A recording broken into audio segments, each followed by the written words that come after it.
What the fuck is up, party people? My name is Mystery, and welcome back to another video once again. And today I'm here with another Draft League breakdown. It's been a fucking minute since you've seen me on the channel, so let's hop right into it. Today we're gonna be doing Scizor and Mega Scizor, one of the best megas in draft format by far. Absolute beast, versatility wise. It has 140 defense, 100 spit F, 70 HP, really good bulk across the board, really good defensive typing and bug steal. And then offensively, it has 150 attack and SD. So this mon's pretty fucking wild. And for a wall, 75 speed, you know, that's pretty solid. So yeah, let's hop right into it. A pretty standard set is just Roost, U-Turn, Bullet Punch, Defog.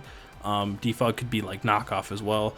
It's just kind of like, this is a pretty basic set. The speed is for min speed Cresselia. You can U-Turn out on that. It doesn't get to Moonlight before you do. It doesn't get to, you know, set up a reflect, whatever.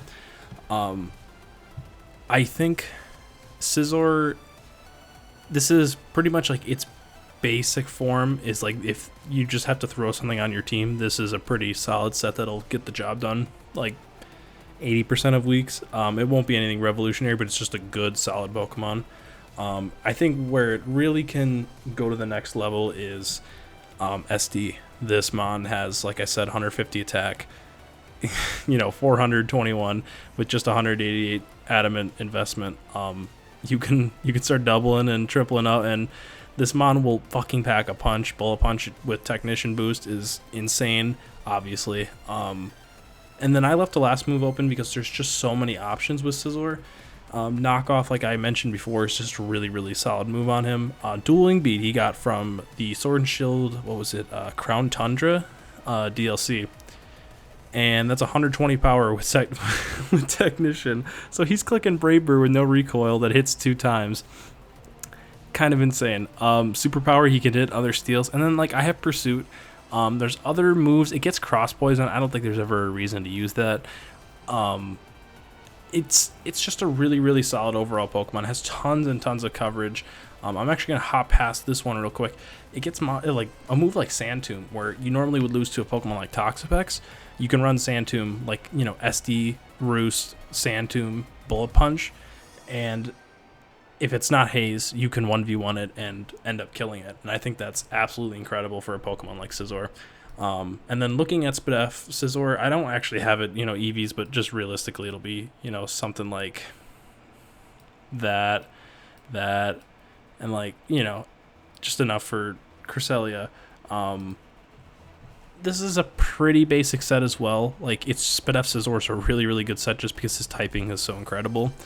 I don't recommend this on teams with like tons of walls. Like, if you're gonna play, if your play style is defensive, I actually really don't think Scizor is the Pokemon for you. I think it's better on a balanced build, where Scizor can kind of freelance a little bit more instead of having to be like, I don't know, a dedicated wall. I think relying on Scizor too much and then making it like an afterthought is just, it's the worst way to use Scizor.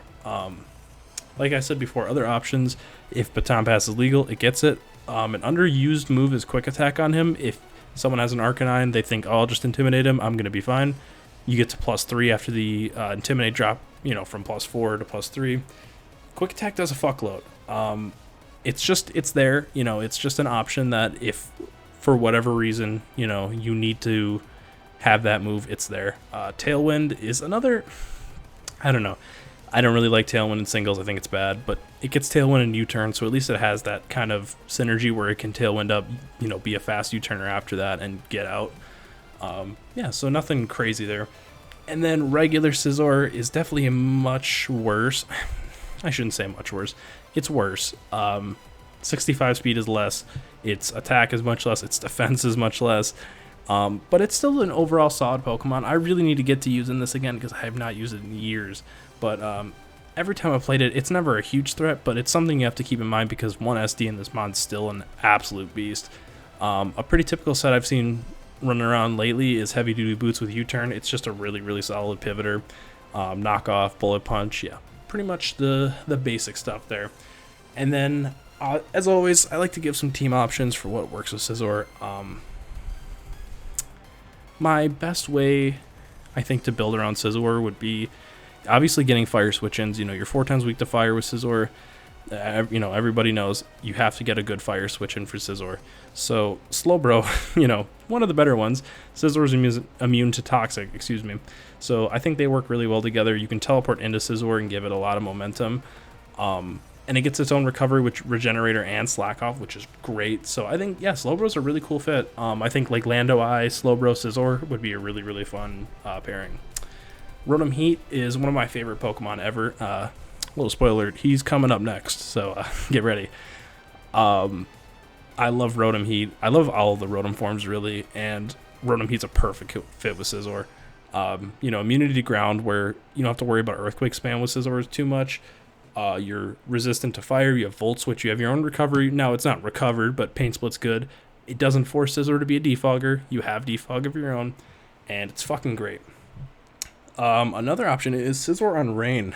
And my boy Aaron got that in FBL this season, and I'm looking forward to seeing it again. Scizor and Rain, you take out that 4 times weakness and make it ×2.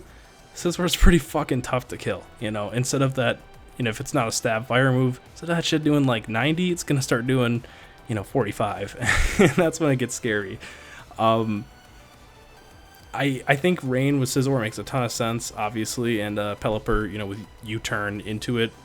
Its own recovery with Roost. It has knockoff, so it doesn't force Scizor to always be knockoff. I like him on Rain a lot. And then Mega Scizor, Tapu Koko, Hawlucha is obviously, it makes sense. They do a lot for each other. Tapu Koko's fast as fuck. Hawlucha's a breaker, so you can run a little bit more defensive. And And then one last one, you gotta mention my boy Grenward. You love to see it. He's coming up too, don't worry.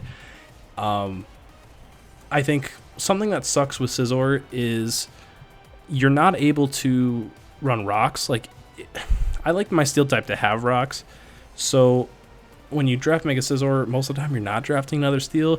That means you have to be really creative with your rockers, whether you do like something like Miltank or Uxie, like you have to get a little bit more of an unconventional rocker. But you can also go spikes with another Pokemon like Greninja, or just, a Chestnut, that kind of thing.